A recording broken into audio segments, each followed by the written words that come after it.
Hello, today we will place a focus on structure, power, and forward intent. Stick around for the video. So if you want to make improvements to your wooden dummy training, I would highly advise you to pay attention to these three principles.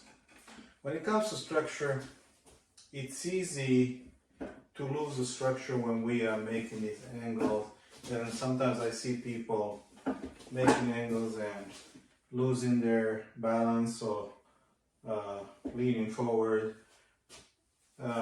maybe not pulling in deep enough into the body of the wooden dummy, and there are many other factors that contribute to that.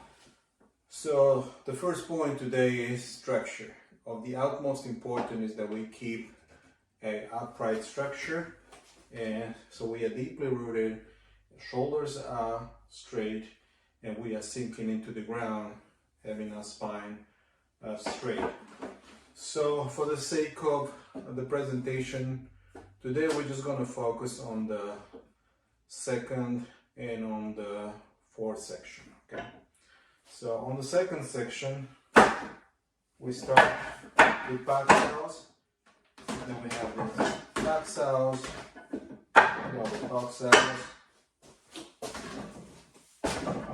side cell, long cell, on cell, kick, and now familiar closing of the form. Simple section, there's a lot to think about here. So when it comes to structure, if you notice, I'm always trying to stay upright, deeply rooted. I'm not leaning forward, I'm not leaning back. I'm always grounded. So if I am doing these back cells, you can shift. It's not necessary, in my opinion. You can just move your hips a little because it's such a small movement. Here you can shift, come back. But also you have the possibility to just lean in more. You definitely need to open up this foot. So it is a bit of shifting here, kind of wide shifting, but it still requires a little bit of a shift. So 1, 2, 3. At all times I'm maintaining these lines on my shoulders and on my spine. My shoulders are remaining straight, my spine is remaining straight, vertical to the ground. So even as I'm doing these back cells, you'll notice I'm not lifting my shoulders, I'm staying and keeping contact with the dummy. Here, my shoulder is staying down while keeping contact. Here, as I'm striking up, doing double talk cell, my shoulders are still in line, right? Even with bone cells, apparently my shoulder needs to move, or my hips need to move in this direction, and I'm throwing in that low bone cell. See these movements? Even here, my shoulders are low, and I'm remaining in this position straight.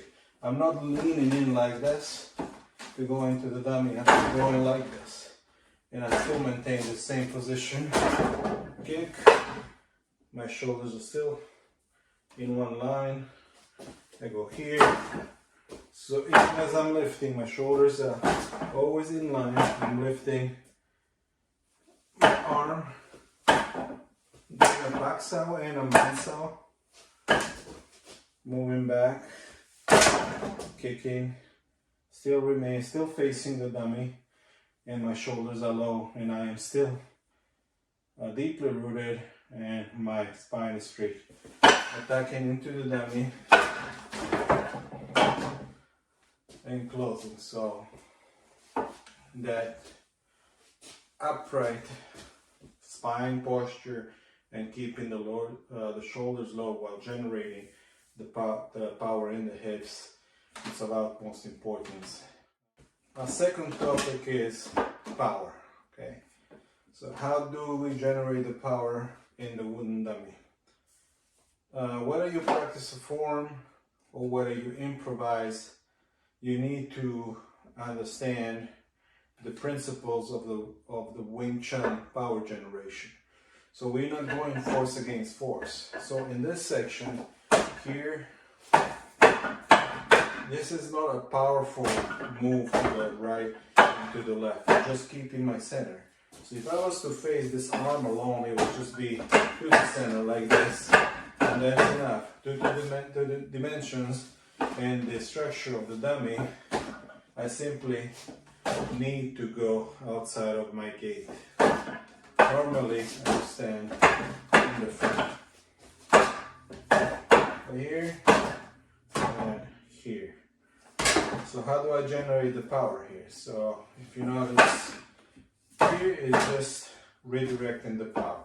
So if I was to, sometimes we gotta use creativity when we approach the wooden dummy, since we don't have a live person in front of us actively exerting the power towards us. If I'm imagining this strike going towards me, I place my hands here and I'm envisioning this arm extended as if you would in a punch like this, so it keeps going forward. So what I do is I make contact and I let it go. So normally my elbow and my arm would stick with it, my elbow would kind of let it go this way, and once the power is spilled out of my gate, I could attack back with the strike.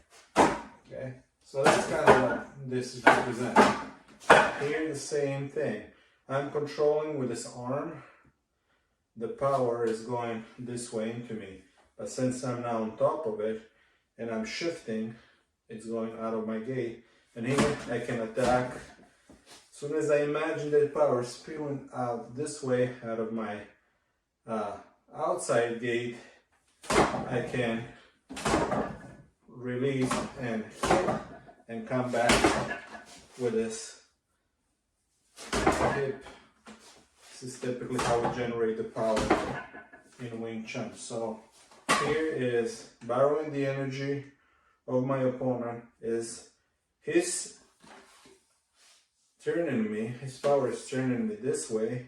I use this power to get out of the way. Since I have contact, it's pushing towards me and it's shifting me. Since I have contact here with the arm of the opponent, obviously there is a tension because there's clash of forces. But I need to let that force go, and as soon as there is and I'm covering it at all times so he can't hit me. But as soon as there is that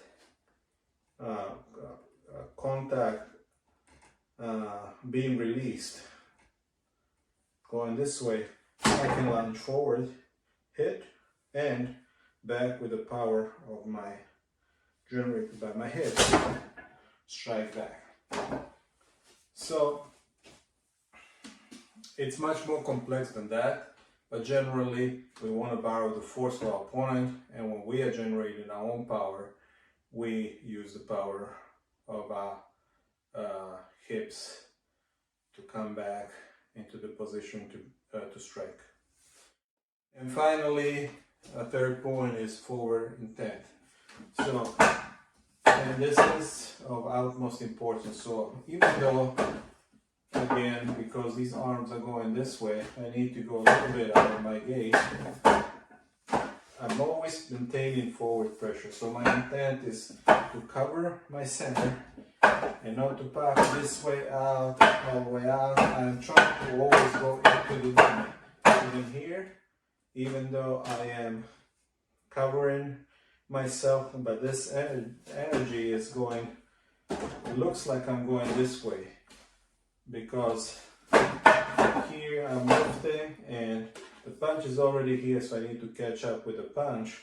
But as soon as I make contact, this doesn't keep going back, it stays here, and it has that energy that's going into the dummy. So now if this power of the arm of the dummy of my opponent is stronger than my own, I let it go and let it spill and go back, right?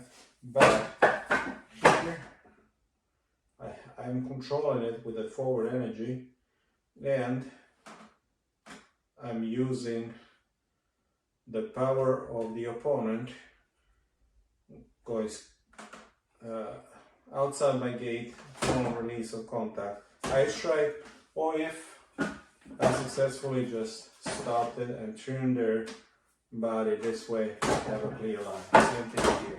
So if you notice, I'm maintaining contact with this arm at all times. So I'm not here and I'm not releasing, striking. I'm here and I'm here. Here, here, here. So at all times there's contact with the enemy while I'm even releasing the energy. Okay, so that's that quality of training in Chi-Sao and knowing how to control your opponent while sticking with your opponent, maintaining contact at all times. Okay. Forward intent is always striving to go into the body of the dummy, trying to uproot your opponent and making angles and going into the body of your opponent to be able to successfully destroy their structure. And we see that in many sections of a wooden dummy, where we always going into the dummy. Even in this section, we are here, we are here, so it's always going forward, keeping that structure here, keeping the structure, creating the power from the hips, going forward always. If you notice, the dummy is going this way.